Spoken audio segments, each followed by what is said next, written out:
جو عبرت سے نہ سمجھے دلائل بھی نہ مانے تو قیامت خود بتائے گی قیامت کیوں ضروری تھی۔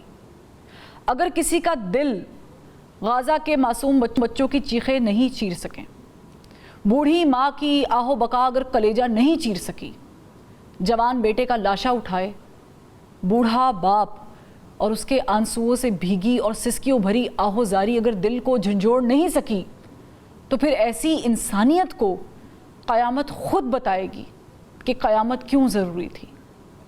بم دھماکوں کی گونج اگر آپ کے کان نہیں چیرتی، لڑاکا طیاروں کی گڑگڑاہٹ آپ کی سماعتوں کو چونکا نہیں رہی، ٹینکوں کی گرجدار آواز اگر آپ کو دہشت زدہ نہیں کر رہی، گولیوں کی تڑتڑاہٹ بھی اگر آپ کو کانپنے پر مجبور نہیں کر پا رہی، تو پھر قیامت خود بتائے گی قیامت کیوں ضروری تھی۔ لاکھوں بے گھر ہونے والے افراد کی بے بسی اگر آپ کی آنکھوں میں نمی نہیں لا رہی، خیرات ملنے کے انتظار میں کھڑے بے بس افراد کو گولیوں سے چھلنی کرنے کا عمل آپ کو اگر گرا نہیں گزر رہا، گڑیا کو ہاتھ میں پکڑے بکھرے بالوں اور بڑی بڑی آنکھوں والی معصوم چھوٹی سی بچی کی خوف زدہ تصویر آپ کے رونگٹے کھڑے کرنے میں ناکام ہو گئی ہے، تو پھر قیامت خود بتائے گی کہ قیامت کیوں ضروری تھی۔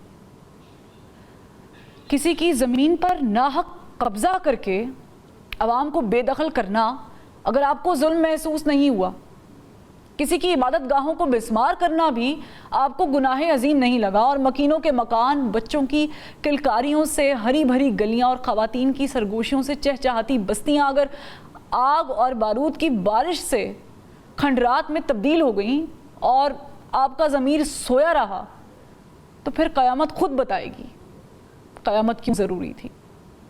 ایک انسان کا قتل پوری انسانیت کا قتل ہے، مگر جہاں ہزاروں بے گناہ تہ تیغ کر دیے گئے، ماؤں کی گود اجاڑ دی گئیں، سہاگنوں کے سہاگ شہید کر دیے گئے، معصوم بچوں کی مائیں ان سے جدا کر دی گئیں، اور پورے خاندان گولیوں، بموں، ٹینکوں اور میزائلوں سے خاکستر کر دیے گئے، اور دنیا کے سینکڑوں ممالک کے انسان قرارداد پاس کرنے اور ظالم کو مجرم قرار دینے کے باوجود بھی اگر کچھ نہیں کر سکے، تو پھر قیامت خود بتائے گی قیامت کیوں ضروری تھی۔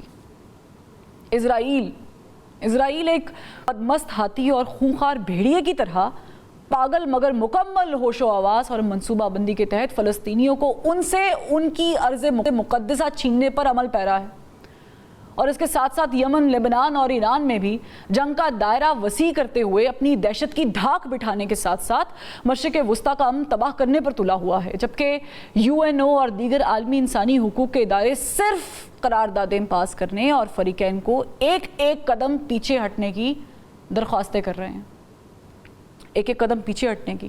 لیکن میں پوچھنا چاہتی ہوں، دنیا میں امن قائم کرنے کے ٹھیکیدار اقوام متحدہ سمیت انسانی حقوق کی عالمی تنظیموں سے میں پوچھنا چاہتی ہوں کہ کون پیچھے ہٹ جائے؟